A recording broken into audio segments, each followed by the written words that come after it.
Hay lugares donde el tiempo no sana nada. Solo entierra más hondo lo que la gente no quiere recordar. En la provincia de Zamora, entre montes ásperos y caminos de tierra, existía un pueblo casi borrado del mapa: San Martín de las Encinas. Hoy quedan 3 casas habitadas, una capilla sin techo y un cementerio devorado por hierba. Pero en 1873 era un pequeño universo de campesinos, pastores y familias que llevaban generaciones respirando el mismo polvo. En aquel entonces vivían poco más de 200 almas, gente dura, silenciosa, acostumbrada a trabajar la tierra seca de la meseta. También tenían un sacerdote, don Esteban Corral. Tenía 36 años, era delgado, serio y meticuloso. Había llegado desde Salamanca 5 años antes, enviado por el obispado para reemplazar al párroco viejo que murió de pulmonía. Don Esteban lo registraba todo: bautizos, bodas, defunciones. Su letra era apretada pero limpia. Anotaba fechas completas, testigos, padrinos y detalles que a nadie parecían importar, salvo a él. Y entonces llegó el martes 14 de octubre de 1873. Amaneció nublado. Hacía un frío que se metía por los huesos. Los hombres salieron temprano a los campos. Las mujeres lavaron ropa en el arroyo. Los niños corrieron entre piedras y polvo. Al mediodía, don Esteban celebró misa. Solo asistieron 6 personas. Entre ellas estaba Remedios Blanco, una viuda de ojos tristes. Años después juró que el sacerdote estaba más callado que nunca y que ni siquiera levantó la vista al repartir la comunión. Tras la misa, don Esteban regresó a la casa parroquial, una construcción pequeña, de piedra y madera junto a la capilla. Vivía solo, no tenía criada ni visitas. Esa tarde Julián Torres, el campanero, pasó a avisar que la cuerda de la campana estaba floja. Tocó la puerta. Nadie respondió. Insistió. Nada. Miró por la ventana, una vela encendida sobre el escritorio y la puerta del estudio cerrada. Pensó que el padre estaría rezando o escribiendo. Se marchó. Al día siguiente la ausencia pesó. No hubo misa. Julián volvió a tocar, volvió a insistir y esta vez forzó la puerta. La casa estaba en orden. La cama hecha, los libros alineados, la sotana colgada en el perchero, pero el sacerdote había desaparecido. Sobre el escritorio, un cuaderno abierto y una carta sellada en rojo. La noticia corrió como un murmullo nervioso por todo San Martín. Nadie lo vio salir, nadie oyó pasos, nadie escuchó caballos o carros durante la noche. Algunos decían que había huido, otros que estaba enfermo de la cabeza. Pero las palabras que se hablaban en voz baja eran otras. Algo se lo llevó, porque en los montes cercanos había cosas que no se veían a la luz del día, cosas que la gente prefería no nombrar. El alcalde, don Isidro Sanz, abrió la carta frente al médico, al maestro y al joven campanero. Solo decía: a quien corresponda no busquen, no pregunten, lo que vi no tiene nombre. Y ese fue el comienzo del silencio. La desaparición de don Esteban cayó sobre San Martín como una sombra que nadie quería reconocer. El alcalde Sanz organizó grupos de búsqueda. Hombres con faroles revisaron el monte, el arroyo, los caminos y hasta las cuevas donde los pastores guardaban el ganado en invierno. No encontraron nada, ni huellas, ni ropa, ni sangre, solo silencio y frío. La carta fue guardada en el archivo del ayuntamiento. Oficialmente nadie debía volver a mencionarla. Pero en un pueblo pequeño, los secretos no mueren, se transforman. Julián, el campanero, se la contó a su madre a la vecina, y pronto toda la aldea repetía la misma frase: lo que vi no tiene nombre. Aquellas palabras eran más peligrosas que una confesión, porque nadie sabía a qué se referían, y cada uno imaginaba algo distinto y peor. Durante semanas la rutina cambió. Las mujeres dejaron de ir al arroyo al atardecer. Los niños ya no se alejaban del caserío. Los pastores abrían más temprano los rediles. No se pronunciaba el nombre de don Esteban en público, pero en las cocinas, junto al fuego, las historias crecían como hongos en humedad. Algunos decían que el sacerdote había encontrado algo en la ermita vieja, otros que había escuchado una confesión terrible, otros que lo había visitado una familia apartada que vivía cerca del río. Los Montero. Jacinto y Celestina Montero eran gente silenciosa. Trabajaban poco. Nadie sabía en qué.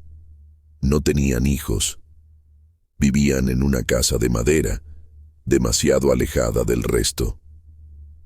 Según los registros parroquiales, don Esteban había pasado allí 2 veces aquel año. La segunda visita fue apenas una semana antes de desaparecer. El médico del pueblo, don Prudencio Vega, recordó después que el sacerdote fue a verlo 2 días antes. Le pidió algo para dormir. Le habló de pesadillas y noches sin descanso. Don Prudencio le dio una infusión de valeriana y le recomendó salir al sol, pero el sacerdote no necesitaba sol, necesitaba respuestas. Pasaron los años. San Martín se tragó el escándalo. Nadie quiso volver a abrir la carta. Nadie preguntó por el cuaderno que Julián había visto sobre el escritorio el día de la desaparición. Aquello se convirtió en un recuerdo incómodo, como una piedra dentro del zapato del pueblo, hasta que en 1916 un hombre apareció preguntando por el sacerdote. Se llamaba Antonio Ríos. Era sobrino de don Esteban, profesor de historia en Madrid. Nunca lo conoció, pero su madre le contaba que su tío era un hombre recto, de fe y de letras, que un día simplemente dejó de existir. Antonio no buscaba dinero ni fama, buscaba cerrar una herida que su familia había guardado durante 40 años. Al llegar al pueblo encontró más ruinas que respuestas, pero encontró también a Julián Torres, el viejo campanero. Tenía 71 años y un ojo ciego. Al principio desconfió, pero cuando supo quién era Antonio, suspiró como quien suelta un peso que llevaba demasiado tiempo cargando. Su tío era un buen hombre, dijo, pero algo lo quebró. Julián le habló de la carta, del silencio del pueblo y de un cuaderno que nadie volvió a ver. Antonio pidió permiso para revisar los archivos. Pasó días entre papeles húmedos y cajas de madera carcomida. Allí, finalmente encontró un cuaderno pequeño de tapas negras y páginas manchadas. Era el cuaderno de don Esteban Corral, y lo que escribió allí no parecía obra de un sacerdote, sino de alguien que había visto algo que jamás debió ver. Antonio abrió el cuaderno con cuidado. Las primeras páginas eran propias de un sacerdote. Citas bíblicas, reflexiones sobre la fe, pequeñas notas de bautismos y entierros. Pero a partir de la página 32, todo cambiaba. La letra se tensaba, las líneas se hacían cortas, urgentes, como si la mano que escribía temblara. La narración comenzaba el 8 de octubre de 1873. Ese día, según el cuaderno, Celestina Montero se presentó en la casa parroquial al anochecer. Llamó a la puerta con suavidad. Parecía enferma o asustada. Cuando don Esteban le abrió, ella pidió que la acompañara a su casa. Dijo que necesitaba hablar, que era urgente, que Jacinto no estaba. Caminaron en silencio hasta la vivienda de madera junto al río. Celestina cerró la puerta y se sentó frente al sacerdote. La confesión no fue religiosa, sino terrenal y amarga.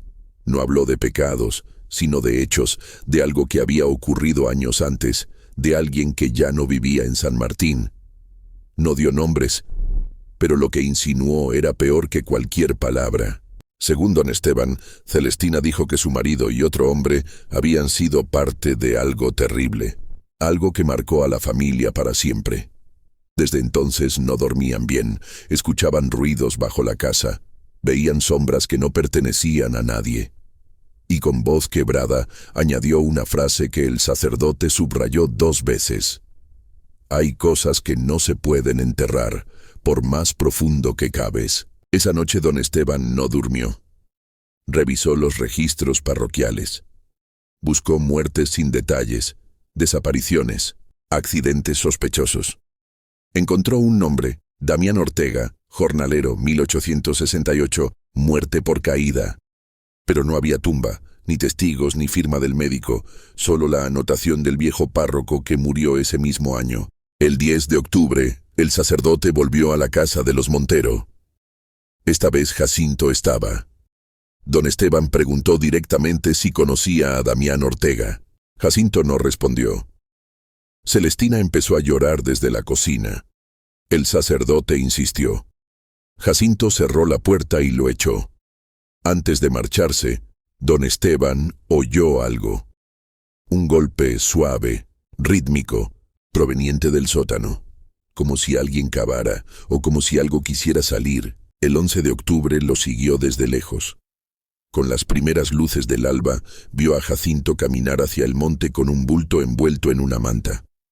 Lo observó subir un sendero estrecho entre encinas hasta un claro oculto. Allí cavó un hoyo pequeño, depositó el bulto y lo cubrió con piedras. Cuando Jacinto se marchó, el sacerdote se acercó. Quitó las piedras con las manos, apartó la tierra húmeda. Encontró huesos pequeños, restos de tela y un rosario de cuentas negras. En los registros parroquiales constaba que ese mismo rosario había sido entregado a Damián Ortega en su bautismo 62 años antes. El 12 de octubre don Esteban escribió hasta el amanecer. En el cuaderno anotó todo: fechas, nombres, rutas, olores, incluso la forma del rosario. Pero al final añadió algo más. He vuelto a la casa. No es solo un cuerpo, en el sótano hay algo más, algo que aún se mueve. La última entrada era del 13 de octubre. Una sola frase: mañana volveré, tengo que saber. El 14 de octubre de 1873 desapareció. Don Esteban nunca volvió a la capilla ni a la casa parroquial. Cuando Julián abrió la puerta al día siguiente, solo encontró silencio, una cama hecha, la sotana colgada y el cuaderno abierto. La carta sellada decía: no busquen, lo que vi no tiene nombre.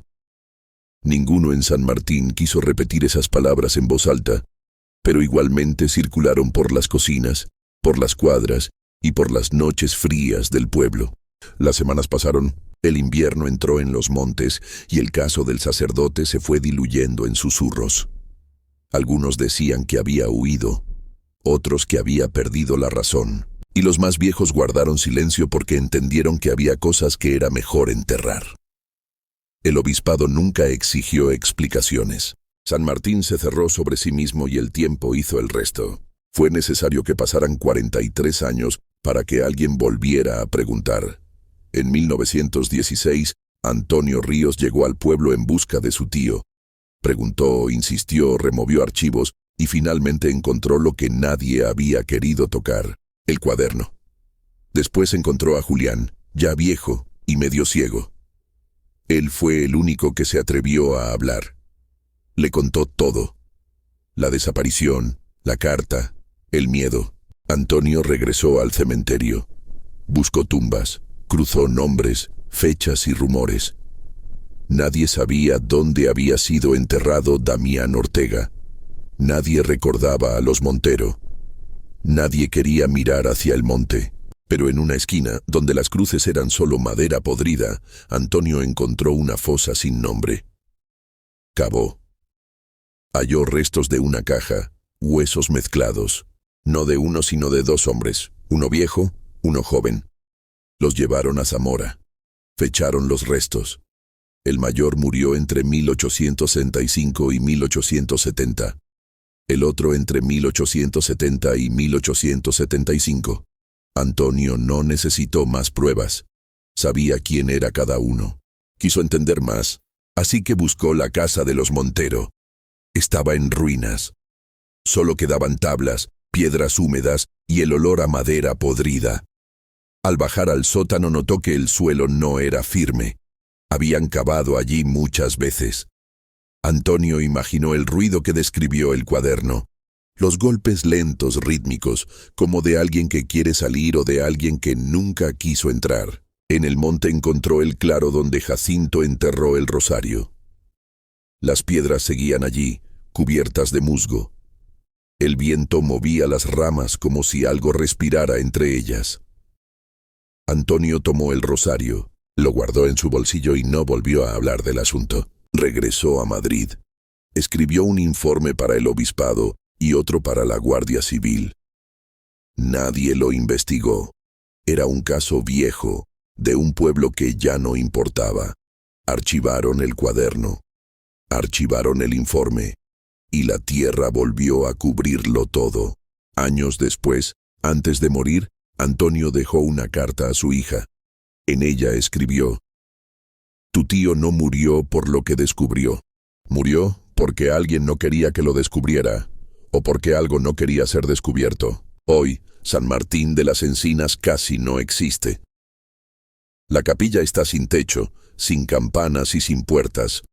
El cementerio está devorado por las hierbas, las cruces caídas, los nombres borrados. Y en octubre, cuando el viento baja desde las montañas, aún se escucha un golpe leve y repetido, como si alguien cavara bajo la tierra o como si algo, después de tantos años, todavía esperara ser desenterrado.